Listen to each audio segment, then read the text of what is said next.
कर्मा यानी कि कर्म या अंग्रेजी में बोले तो एक्शंस हमारे जीवन का आधार है। कर्मा का नाम आपने अपनी जिंदगी में कई बार सुना होगा, चाहे देश हो या विदेश। कर्मा के सिद्धांतों ने दुनिया भर के लोगों को खुद से जोड़ा है। ये सच है कि कर्मा के सिद्धांत हमें एक अच्छा और बेहतर जिंदगी जीने में मदद करते हैं, न सिर्फ शॉर्ट टर्म के लिए बल्कि लॉन्ग टर्म के लिए भी। कर्मा के बारे में सुनते ही कुछ लोगों के दिमाग में पनिशमेंट और रिवॉर्ड जैसी चीजें आती हैं, पर यह सिर्फ कर्मा का एक छोटा सा भाग है। दोस्तों, मुझे अपनी ऑडियंस की हमेशा चिंता रहती है, इसलिए मैं आप लोगों की जिंदगियों को बेहतर बनाने के ट्रिक्स को पिक करके आपके पास लाता हूं। इसलिए आप भी खुद को, अपने फ्रेंड्स और फैमिलीज को मेरे पास लाइए। वीडियो थोड़ी सी भी अच्छी ना लगे तो डिसलाइक करके चले जाना, और अगर थोड़ी सी भी अच्छी लगे तो इस चैनल को सब्सक्राइब जरूर कीजिएगा। तो चलिए अब आते हैं वीडियो पर, जहां हम आपको जिंदगी को बेहतर बनाने वाले नियमों यानी कि कर्मा की बात करेंगे। यूं तो कर्मा के 12 नियम हैं, लेकिन मैं आज आपको उनमें से टॉप 10 नियमों की बात करने जा रहा हूं। तो चलिए शुरू करते हैं। हमारे लिस्ट में पहला नंबर है द ग्रेट लॉ का, जो कि जैसा बोओगे वैसा काटोगे। As you sow so shall you reap. मुझे पूरा यकीन है कि यह लाइन आपने पहले कभी ना कभी जरूर सुनी होगी। दोस्तों, जिंदगी कर्मों और उनके असर के चारों ओर घूमती है, जैसे कि एक साइकिल। जैसा हम करते हैं वैसे ही हमारे साथ होता है। जैसे कि एक बीज बोया जाता है, फिर कुछ समय बाद हमें उस बीज को बोने का परिणाम पेड़ और फल के स्वरूप में दिखता है, वैसे ही हमारे हर एक्शन का रिएक्शन हमें मिलता है। एक्शन पॉजिटिव होगा तो रिएक्शन भी पॉजिटिव होगा, एक्शन नेगेटिव होगा तो रिएक्शन भी जाहिर सी बात है नेगेटिव ही होता है। एक्शन का रिएक्शन आने में टाइम लग सकता है, लेकिन ये आएगा जरूर। ये लॉ या ये नियम हमें अच्छा काम करने के लिए मोटिवेट करते हैं, जिससे कि हम एक अच्छे समाज का निर्माण कर सकते हैं। दूसरा लॉ है द लॉ ऑफ क्रिएशन। दोस्तों, क्रिएशन मतलब किसी चीज को बनाना। तो यहाँ पे हम अपने लिए बेहतर चीजें बनाने के बारे में बात कर रहे हैं। एक कहावत है, you attract what you are and not what you want. इसका मतलब कि हम वैसी चीजों को खुद की तरफ आकर्षित करते हैं जैसे कि हम खुद हैं, ना कि जैसा हम चाहते हैं। हमारा कंट्रोल हमारी जिंदगी पर हमारी सोच से कहीं ज्यादा है दोस्तों, और हमारी जिंदगी में चल रही हर चीज की जिम्मेदारी हमें खुद लेनी चाहिए। कुछ गलत है तो उसे सुधारें, कदम बढ़ाएं और अपने रास्ते को खुद चुनें, क्योंकि एक आप ही है जो अपनी जिंदगी को किसी ऊंचे मुकाम तक पहुंचा सकते हैं। इसलिए मौका परस्त बने, जिंदगी में आने वाले हर मौके को इस्तेमाल करके खुद के लिए एक बेहतर जिंदगी का निर्माण करें। तीसरा लॉ है दोस्तों लॉ ऑफ ह्यूमिलिटी का। ह्यूमिलिटी का मतलब होता है विनम्रता, जो कि घमंड और अहंकार का उल्टा होती है। अगर आपकी जिंदगी में कोई भी समस्या है तो सबसे पहले आपको अपने घमंड को साइड में रखकर ये समझना है कि आपके साथ ये समस्या क्यों है। समस्या की पहचान करना ही उसके निवारण के लिए पहला पड़ाव होता है। अगर हम किसी समस्या से भागते रहेंगे तो उसका सॉल्यूशन कैसे ढूंढेंगे। हमें अपनी जिंदगी में जितना पॉजिटिव चीजों पर ध्यान देने की जरूरत है, उतना ही नेगेटिव चीजों पर ध्यान देने की जरूरत है। इसीलिए कहा जाता है, what you resist you persist.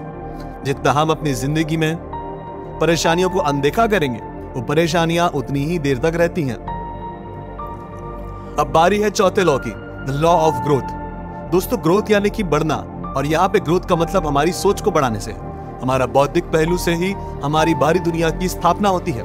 हमारे थॉट्स ही हमारे एक्ट्स में बदलते हैं और एक्ट्स हमारी दुनिया पे प्रभाव डालते हैं। इसीलिए सबसे पहले हमारे थॉट्स, हमारी सोच को बढ़ाने की जरूरत है।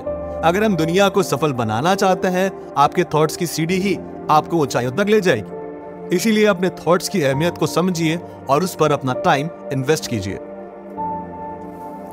पांचवें नंबर पे आता है law of responsibility. Our lives are of our own doing, nothing else. यानी हमारी जिंदगी के लिए हम खुद जिम्मेदार हैं। हमें अपनी जिम्मेदारी समझने की जरूरत है और इसे काम करने की जरूरत है जो हमारी जिंदगी को और बेहतर बनाए, ना कि वो जो हमें खराब करे। कुछ गलत हो जाए तो जिंदगी में उस पर रोने की जरूरत नहीं है। गम किस बात का, जब हम जिम्मेदारी से उसे सुधार सकते हैं। अपना समय वेस्ट करने से बेहतर है उसे सही तरह से यूज करना और खुद की जिंदगी को सफल बनाना। छठे नंबर पर है द लॉ ऑफ कनेक्शन। दोस्तों, कनेक्शन यहां पर हमारे फ्यूचर, प्रेजेंट और पास्ट का है। इसे समझने के लिए कुछ इक्वेशन समझनी पड़ेगी। Future is equal two choices of past plus choices of present. यानी हम जो करते हैं, हमने जो भी किया है, हमारा फ्यूचर वैसा ही बनता जाता है। Present plus future is equal to past bad energy. इसका मतलब ये है कि अगर हमें अपने कर्मों के बुरे असर को कम करना है तो हमारे पास प्रेजेंट भी है और फ्यूचर भी। हम आज और आने वाले समय में पॉजिटिव काम या हार्ड वर्क करने से अपने पास्ट के बुरे असर को बैलेंस कर सकते हैं। तो दोस्तों, कभी देर नहीं होती, हमेशा मौका होता है। हर मौकों को इस्तेमाल करिए, क्योंकि छोटे से छोटा एफर्ट भी हमारे जीवन पे बड़ा प्रभाव डालता है। सातवां लॉ है the law of focus. You can not think of two things at same time. दोस्तों, दो नाव पे सवार होना बहुत बुरा होता है। हमें अपने प्रेफरेंसेस पे ध्यान देना चाहिए। कौन सी चीज की ज्यादा जरूरत है और किस चीज की कम, इस हिसाब से अपनी लाइफ को फ्रेम करिए। फोकस करिए अच्छी और जरूरी चीजों पर। बड़े कामों को पहले करिए। कभी ये ना सोचिए कि हमें ये भी कर ले और वो भी कर ले। इससे आप दोनों कामों को अपना 100% नहीं दे पाएंगे। हर चीज को अपना 100% देने की कोशिश करिए।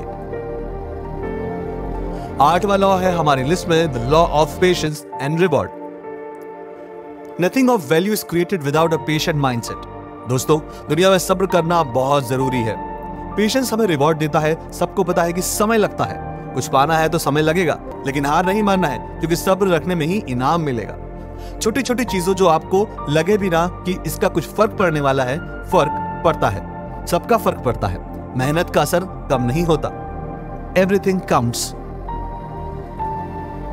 नौवां लॉ आता है the law of presence. One cannot be present if they are looking backward or for that matter forward. दोस्तों, हमेशा प्रेजेंट में जीना चाहिए। पास्ट में जीना आपको आगे नहीं बढ़ने देगा और फ्यूचर के ख्यालों में जीना आपको सपने की दुनिया में ही रखेगा। इसलिए हमेशा आज में जियो और खुल के जियो। अच्छा काम करो और आपका कल अच्छा होगा। खुद को अपने ख्यालों में बांधने की जरूरत नहीं, बल्कि अपने ख्यालों के जरिए खुद को आजाद करने की देरी है। आखिर में 10वां लॉ आता है the law of significance and inspiration. The best reward is the one that contribute to the whole. दोस्तों, ये लॉ सबसे ज्यादा जरूरी है। इंसान एक सामाजिक प्राणी है और उसका हर काम समाज पे प्रभाव डालता है। अच्छे काम करो ताकि समाज पे अच्छा प्रभाव डाल पाओ। आप समाज की हर चीज से इंस्पिरेशन लेते हैं और समाज आपसे।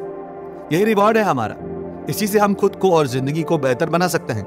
ये लॉ हमें खुद के बारे में कम और बाकियों के बारे में ज्यादा सोचने को बताता है। इसी तरह से हम सही मायने में इंसान कहलाते हैं। दोस्तों, उम्मीद है कि इन लॉ से आप कुछ ना कुछ जरूर सीखे होंगे। अगर सीखे हैं तो प्लीज इस वीडियो को शेयर कीजिए, ताकि आपके दोस्त और आपके फैमिली मेंबर्स भी सीख सके।